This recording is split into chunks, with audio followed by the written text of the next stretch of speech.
Hi guys, and welcome back to another video of HOA Fight Club. I'm Raylene Schifano, and I hope that you guys really like the videos that I'm making. I hope that you will like and subscribe so that you can be a part of our journey together, and we can hopefully take back our rights with the HOAs. Today I'm going to go over the declaration and rules. I know we went over fines yesterday and how you can be fined for the rules, but what a lot of people don't know is their declaration. The declaration is kind of the Bible of the HOA. Everything that has to be followed for the association and the homeowners is in the declaration. The declaration spells out what the unit boundaries are, the obligations of the board members, what the homeowners are obligated for, repairs, restoring. It covers whether the board is responsible for damages, limited common areas, common areas. So you really have to know what is in the declaration so that you can understand the rules.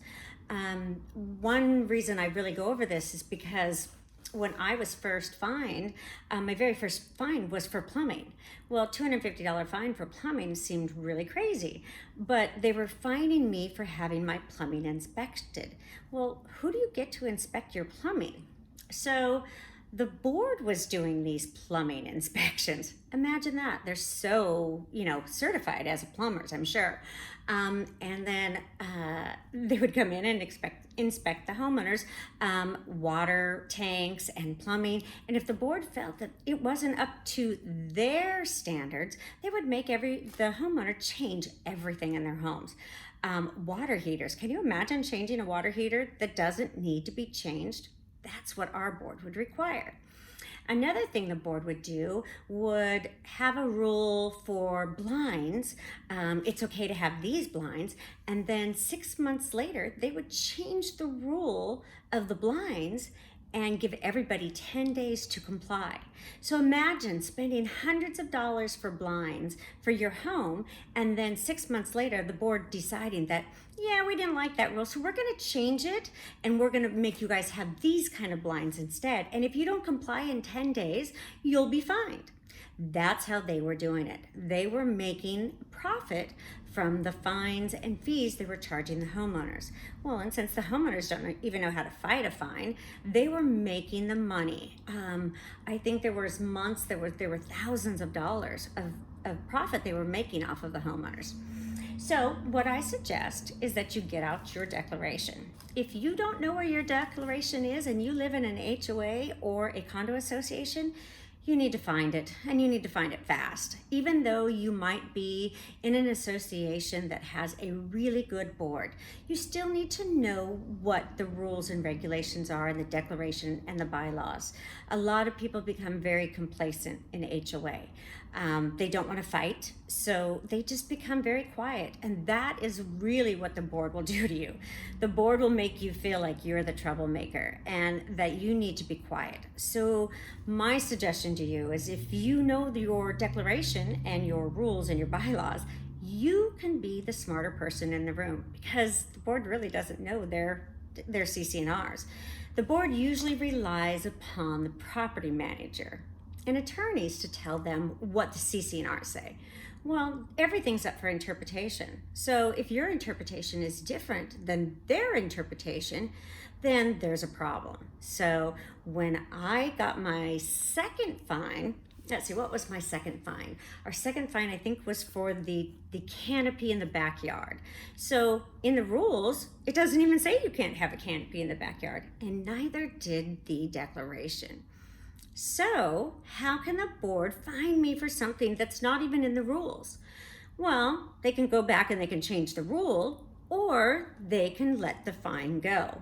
Well, they compromised on the first one and let it go. So then it came to parking.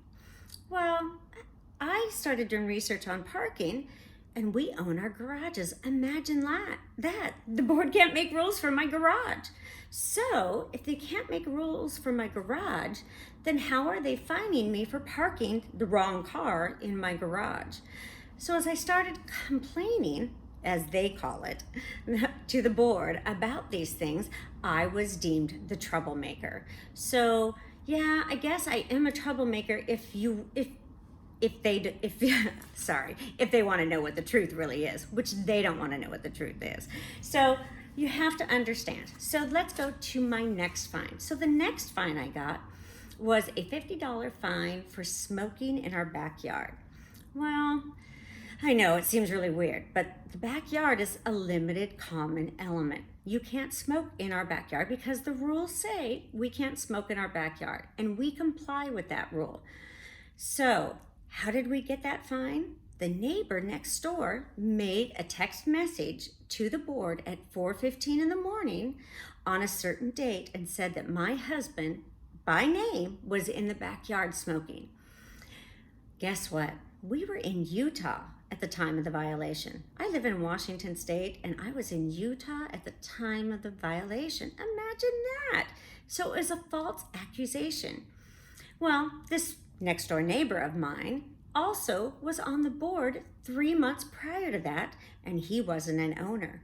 Well, to be on the board, you have to be an owner. That's something else I found out when I read my declaration and bylaws. Well, when I found out that he wasn't an owner, of course I went to the board and said, hey, this person should not be in our financials, our personal information, and making decisions for us if he's not an owner in our community. And they agreed. They made him get off the board. So he was not happy with me. So the false accusation came. Well, I thought, hey, no problem. I can prove that we were in Utah, so no problem. We'll just tell the property manager. It won't be a big deal. It was a big deal. It was a really big deal. They weren't going to let the fine go because he insisted my husband was in the backyard. So after a few months of scheduling and the board canceling our due process hearing because I demanded that I have an attorney present. They demanded that I wasn't allowed to have an attorney. Their attorney, of course, the association can have an attorney, but me as a homeowner, I wasn't allowed. So I had to fight to have due process rights. The right to have an attorney. Well, Barker Martin was the attorney at the time. Marlon Hawkins was her name. And she said that I did not get to have an attorney because there was no reason to have our Sixth Amendment rights in an HOA. She actually put it out in a whole education system for property managers and attorneys so that they also would know that they shouldn't offer anybody due process rights. Nobody should get Sixth Amendment rights in an HOA or a condo association.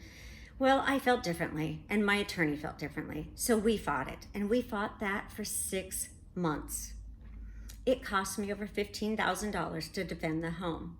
I could have just paid the fine, the $50, but it wouldn't have stopped, ever. They were never going to stop. They were going to fine us until they put us into foreclosure. They had done it many times. If you go onto the King County website and you look up my association, you'll see hundreds of liens and fines and even foreclosures. So I suggest to you that you know your declaration, your rules, and your bylaws by heart. Get to know them. Know what you own. Know that you are not owning a home, that you are a member of a corporation, and that corporation will run you unless you know what the rules, the laws, and the declaration really say. Otherwise, those 5 people or 3 people or 2 people will control the entire community, all of the community's money, and they will win in every instance. The other thing you can do if you do get fined is gather your neighbors. Make sure you go out and become neighbors and friends with all of them so that when you do get fined, I CC'd every neighbor that I had emails with back and forth to the property managers and the attorneys so they knew what was going on. You are a community, you are a corporation. The neighbors deserve to know what is going on. They have a right to know what's going on. They have a right to know if the board is doing things they shouldn't be doing. They have a right to know if they're going to be sued, because if the association gets sued, you get sued. You get sued. If the association gets sued for $10 million, you're getting sued for $10 million and you will pay your portion of those fees. So you'll have to take out a second mortgage on your home or insurance or whatever you have to cover that fee. It could be a $50,000 special assessment, a $100,000 special assessment. I've seen up to over $300,000 in special assessments. So make sure that you are on top of your board and that you know what's going on. Don't just rely on what they're telling you is going on. Attend the board meetings. They're only once a month usually, and it usually is the most boring 2 hours of your life, but you need to know what's going on in your community because this is your investment. This is your money they are spending. And the only way you're ever going to get control back is if you know what they're spending that money on. So get to know your declaration, get to know your bylaws, and get to know your rules. So you are an educated person and an educated owner. We'll see you on the next one.